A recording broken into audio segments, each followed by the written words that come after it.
You leave the house at exactly 20 minutes past the hour because your internal brain chemistry insists that the 10-mile drive will take precisely 20 minutes. It does not matter that there are traffic lights or construction zones, or that you still need to find a parking space when you arrive at your destination.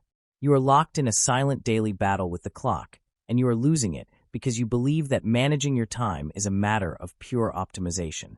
The truth is that chronic lateness is almost never a problem with your watch or your calendar application. It is a profound psychological mechanism that protects you from something you are not yet ready to face in your waking life. Today we are going to look past the surface frustration of broken promises and missed deadlines to see what is actually happening inside the mind of the person who cannot seem to arrive on time. We need to move away from the basic moral judgments that society slaps onto this condition and look directly at the neurological reality. The text message always looks the same when it lands on the screen of the person who is waiting for you at the restaurant or the office. It says that you are running 5 minutes late, but both you and the person waiting know that 5 minutes really means 15 or 20 or 30. Out in the real world, this habit looks like complete disrespect to everyone around you. It looks like you believe your personal schedule is far more important than the lives of your friends or your colleagues at the office. Your management team sees it as a clear sign of irresponsibility, while your romantic partner sees it as a slow erosion of trust. The heavy silence that fills the room when you finally arrive is a quiet tax you pay on every single relationship in your life. But inside your own mind, the story is completely different because you are not sitting back resting or enjoying a relaxed morning. You are actually sprinting through your hallway with one shoe on while frantically searching for your car keys and your wallet. Your heart rate is spiked, and you are drowning in a familiar wave of self-loathing before you even turn the ignition in your car. You did not intend to be late today, and you certainly did not mean to hurt anyone who is currently waiting for you.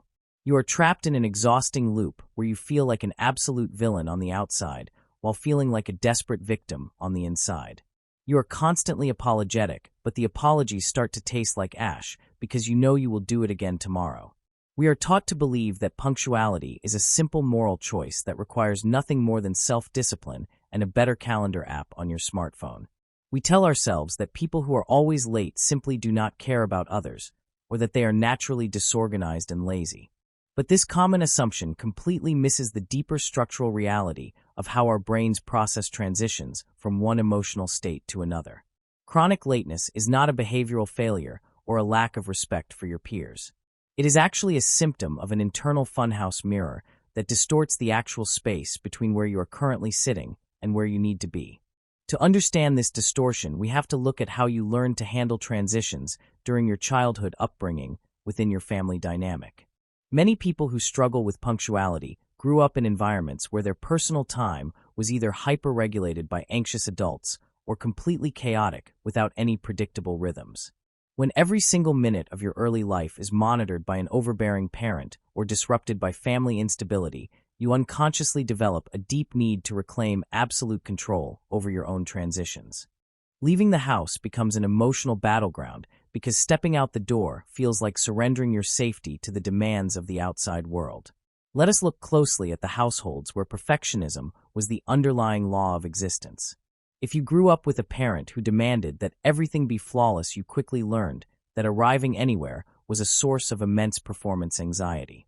The act of preparation became a long gauntlet of criticism where your clothes, your hair, and your presentation were constantly evaluated.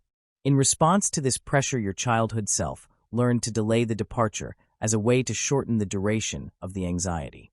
If you arrive at the last possible second, there is no time for criticism, and there is no time for the painful evaluation to take place. Alternatively, you might have grown up in a chaotic home where schedules meant absolutely nothing and promises were routinely broken by the adults around you. In this scenario, your lateness is a direct continuation of that baseline instability. Your internal clock was never calibrated to a stable external world because the external world you inhabited was completely unpredictable. You learned to live entirely in the immediate present moment because planning for the future felt like an exercise in disappointment. You stay in your room until the last moment because your room is the only space where you possess any agency over your environment. Think of your mind right now as an overwound metal spring that resists the pressure of external expectations until the absolute last possible second of the day. When you delay your departure from your home or your desk, you are not being lazy or malicious. You are trying to stretch out your final moments of autonomy because the destination feels like a place where you will lose yourself to someone else's control. The anxiety of being late is actually less terrifying to your nervous system than the deep vulnerability of arriving early and having to sit alone with your own thoughts in an empty space. When you show up early for an appointment, you are forced to confront the quiet void of anticipation. You are standing on the threshold of an event completely exposed without the protective shield of busyness to keep your mind occupied. For a person who carries unresolved developmental trauma or deep-seated social anxiety, that stillness is absolutely terrifying. Rushing creates a chemical cocktail of adrenaline and cortisol that effectively numbs your underlying vulnerability. You are so busy surviving the frantic race against the clock that you do not have to feel the deeper fear of whether you are truly welcome in that room. This realization brings a sudden lightness to your chest because it means you can finally stop beating yourself up for being a broken person. Your lateness is not a character flaw or an incurable deficit in your personality. It is a highly sophisticated piece of historical information about how your brain learned to protect its independence when you were young.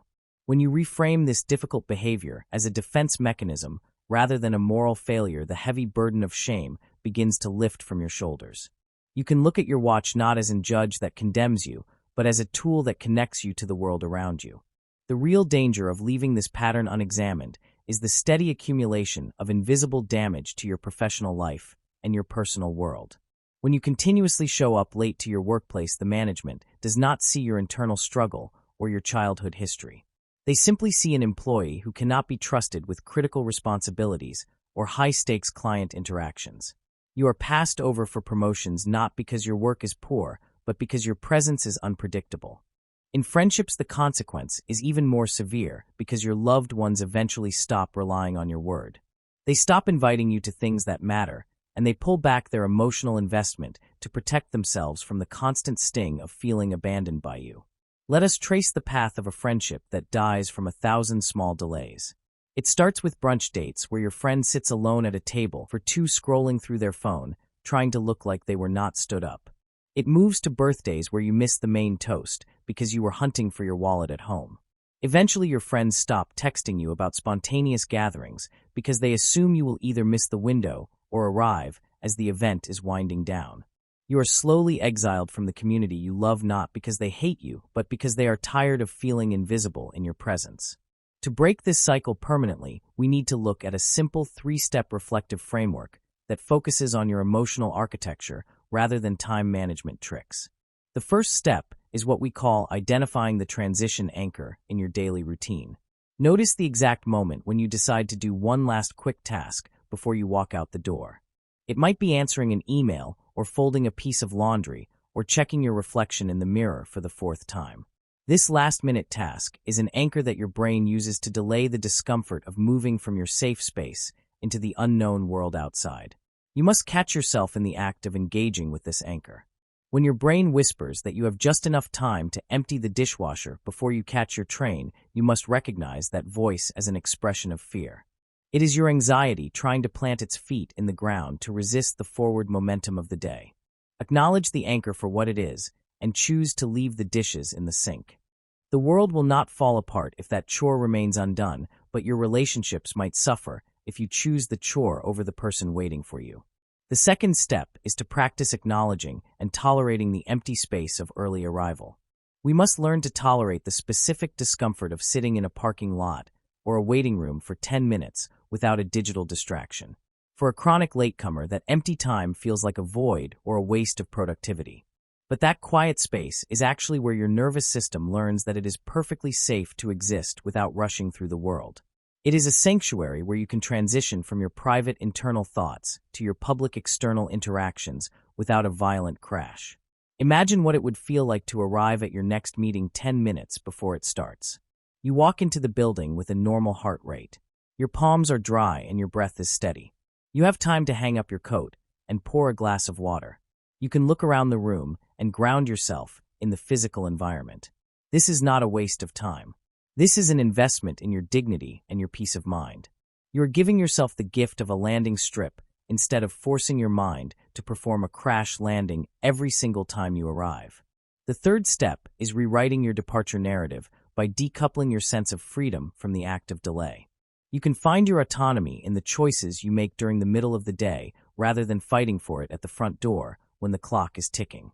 When you change the rhythm of your movements, you begin to see that being on time is not about subverting your will to someone else's authority. It is about honoring the boundary you have chosen to set for yourself as an independent adult. When you respect the time of others, you are not becoming a submissive cog in a corporate machine. You are actually demonstrating that you are powerful enough to govern your own behavior. Punctuality is an act of sovereignty because it proves that your intentions are stronger than your anxieties. It shows that you are the author of your day rather than a passenger being tossed around by the currents of your old childhood conditioning. The ultimate tragedy of the punctuality dilemma is that your lateness creates the exact rejection you are trying to avoid from the world. By holding on to your time so fiercely, you inadvertently push away the very people who want to share their precious time with you. You do not need a new watch or a louder alarm clock or a stricter schedule to fix this problem. You simply need to recognize that the door to your house is not a barrier between freedom and control. When you finally step across that threshold with time to spare, you are not surrendering your autonomy to the world around you. You are actually claiming your true place within it as a reliable human being. The next time you find yourself reaching for that one last task before you leave, take a deep breath and set it down on the table. The true journey does not begin when you arrive at your destination. It begins the moment you decide you are worthy of an easy and peaceful transition. As you think about your next appointment, notice the subtle shift in your body when you choose to leave early. There is a deeper layer to this protective behavior that influences how we handle our personal finances and long-term commitments. We will explore how these hidden survival strategies shape our daily choices in our upcoming discussion on the psychological roots of chronic procrastination.